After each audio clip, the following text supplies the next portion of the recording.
that killed him also seemed to be inconsistent, both in terms of size and location. 6 of the Dallas doctors, including the neurosurgeon who pronounced Kennedy dead, said the cerebellum was visible through the hole in the skull. But according to the autopsy, the wound was not at the bottom and back of his head, where the cerebellum is located. In fact, in this drawing, we see only a small entry wound at this location. The drawing, based on an autopsy photo of the back of Kennedy's head, was made public by Congress and seems inconsistent with this drawing showing the size and location of what critics point out looks like a large exit wound.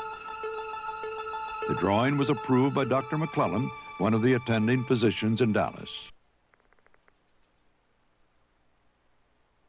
There was, 3 or 4 real close together, and it was, must have been the first one that shot him, because that's when that was the time I took the picture, and during that time, after I took the picture, and the shots were still being fired, I decided I'd better get on the ground.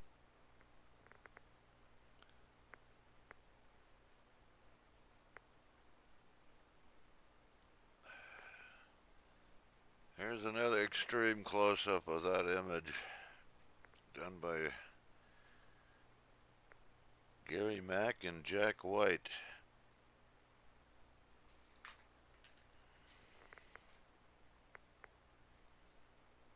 At best, confusing. Dr. Robert McClelland saw the wounds firsthand at Parkland Hospital in Dallas. The wounds are consistent, I think, not with the bullet having been fired from the 6th floor of the depository building from behind the president, but from somewhere around the grassy knoll or the triple underpass, somewhere in the front. Seeing that Zapruder film and noting the way the president was thrown backward violently to the left, and having seen that wound, I thought to myself, there's no way that could have come from the 6th floor behind him. And what of the president's other? They claim that there was a small little wound here in the back of the head. There was, 3 or 4.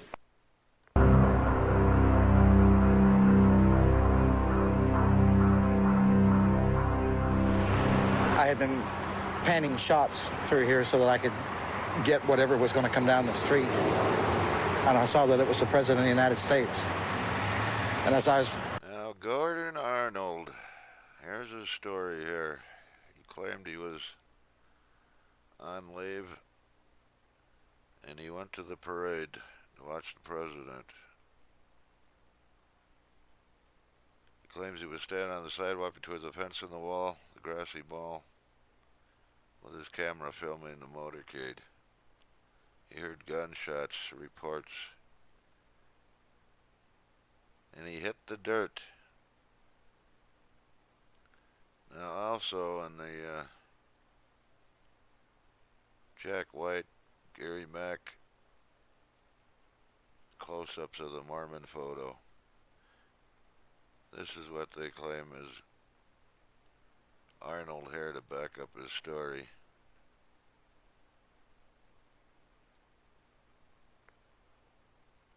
Panning down this direction, just as I got to about this position, a shot come right past my left ear.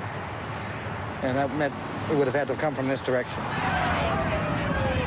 At that time, I turned to Gail and said, that's it, hit the ground. And now,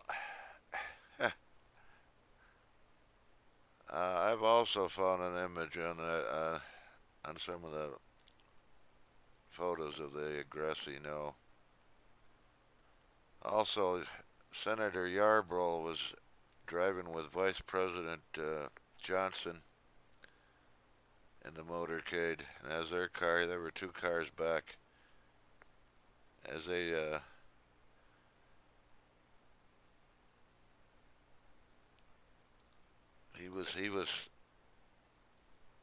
my eye was tracked to the right, and I saw the man jump about 10 feet like an old-time tackle in football, land against the wall. He also thought he smelled gunpowder near the grassy knoll and yelled, "My God, they've shot the president."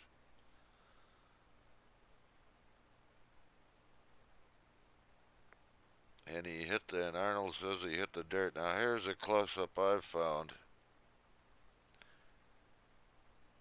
Between the fence, the side steps is her hair.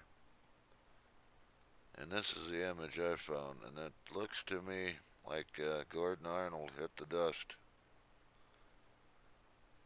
Hit the dirt.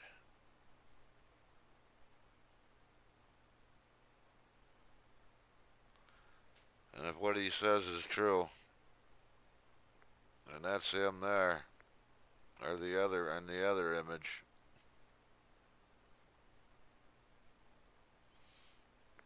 That alone would prove conspiracy. Well. And we turned and hit the ground and covered our children. But when the third shot was fired, I thought it came from directly behind towards the grassy knoll behind me.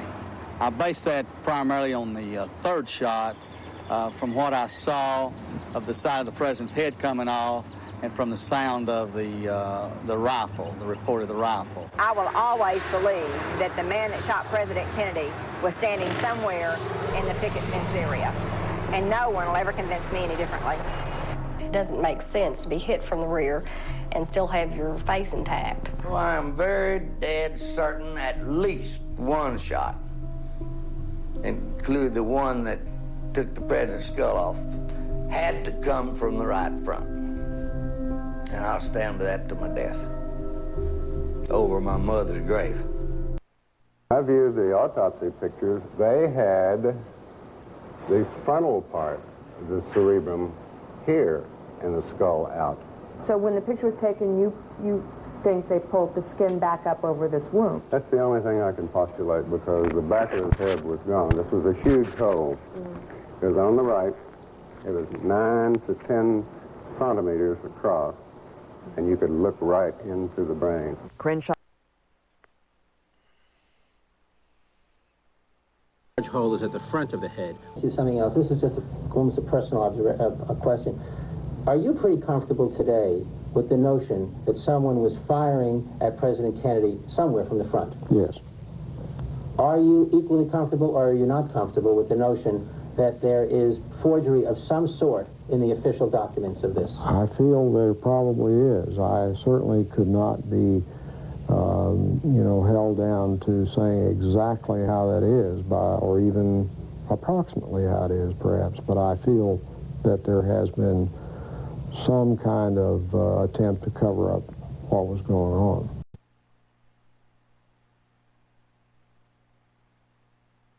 I viewed the autopsy pictures. They had the frontal part of the cerebrum here and the skull out. So when the picture was taken, you think they pulled the skin back up over this wound? That's the only thing I can postulate, because the back of his head was gone. This was a huge hole. It was on the right. It was 9 to 10 centimeters across, and you could look right into the brain. Crenshaw. Large hole is at the front of the head. See something else. This is just almost a personal question.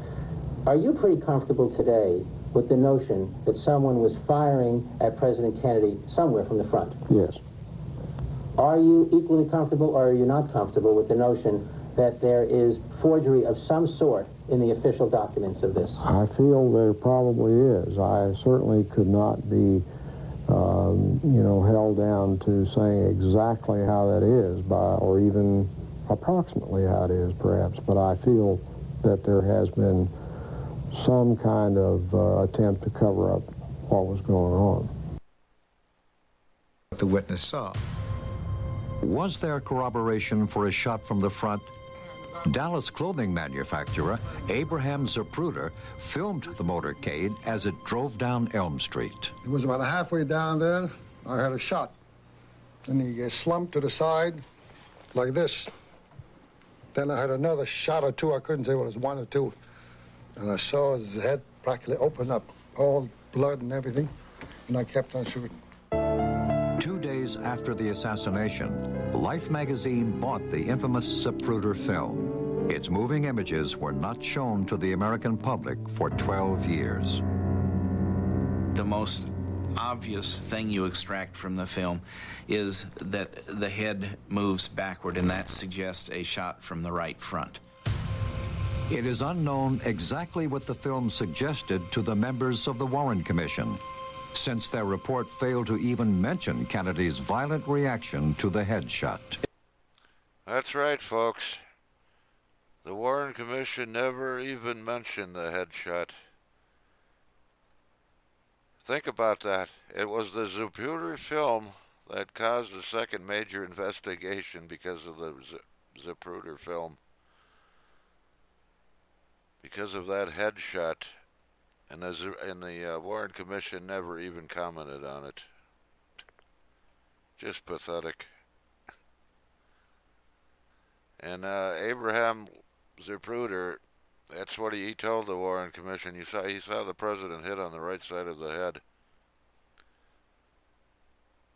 He thought perhaps the shots came from behind you. Well, yes. So, that was his testimony to the Warren Commission. There was one little problem, though. He had a camera in front of his eyes. Let's continue.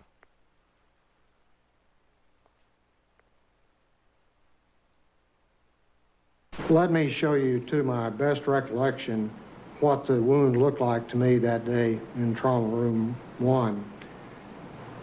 Before each doctor looked at the photos, he described the wounds he had seen back in 1963. I could see the president's head wound quite well, and I was probably looking into a wound that was on the lateral or the side part of the head and the back part of the head. It would be this portion of the head right here.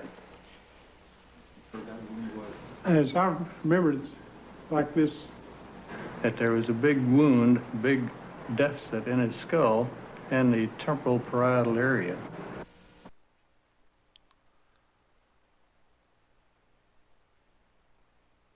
Now, here's what the Warren Commission in their autopsy, they claim the autopsy showed. A small little wound in the back of the head. Yet on the Mormon photo, as we go in, take a closer look, I did many years ago. Something very unusual you see here. Here's somebody else that has examined this.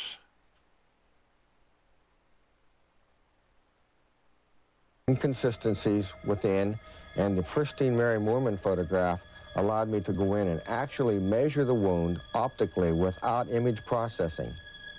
As we go into the wound and as we expand the wound and magnify it, you can see that the pixel elements, or each one of these little dots, is represented by dark squares or light squares. Now, if there were no wound in the rear of President Kennedy's head, all of the squares would be the basic reflective value or the basic shade of gray that his normal hair coloring would be on this day. Every time, in my years of experience with this, when there is a concave or convex area that is a deformation of the overall image, there is absolutely no question that the case is, as it goes darker under this situation, that this is going from an area on the top of President Kennedy's head down into an extremely deep hole, because the entrance wound that supported this exit wound was fired from the right frontal area of President Kennedy, and it exited through the rear. Instead of trying to find shooters or gunmen in the photograph. Well, I have tried to find shooters in the photographs, and I found a few other things too. Now, before these images were made, were found, the Warren Commission defenders had some little hope, some case to keep fending off reality and truth. But even with this truth before their very eyes, they're still trying to deny this fact. Now, is this the only image I've got of the back of the president's head? No. I also looked somewhere else.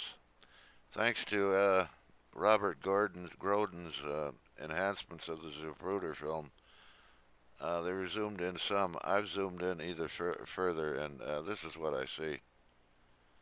So we have two independent photos here, the Mormon photo and the Zapruder film, which both show this large wound in the back of the president's head. This is not words. This is hard evidence, hard photographic evidence of an exit wound in the back of the president's head.